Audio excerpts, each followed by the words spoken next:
এবং সমস্ত সদস্য বৃন্দের যে পরিবারবর্গ তাদেরকে জানাই ভারতবর্ষের স্বাধীনতা দিবসের শুভেচ্ছা। এবং আজ আমাদের গ্রাম যমুনা রথতলা ইয়র্কশাপ তার 38তম জন্মদিন। এই জন্মদিনে সবাইকে জানাই আন্তরিক শুভেচ্ছা। বন্ধুগণ, আমাদের ক্লাস দুটি ভাই এগিয়ে চলেছে সকলের সহযোগিতা।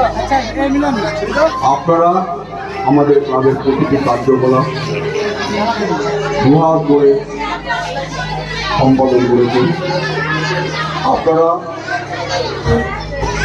আশীর্বাদ করে চলেছেন নিয়মিত আমাদের ক্লাবকে এগিয়ে যাওয়ার। এই প্রসঙ্গে আজকে আমাদের ক্লাবের দীর্ঘদিনের সভাপতি শ্রী তারকচন্দ্র মহাশয়কে বলছি কিছু কথা বলার জন্য। শুভ সন্ধ্যা। ভারতবর্ষের যে স্বাধীনতা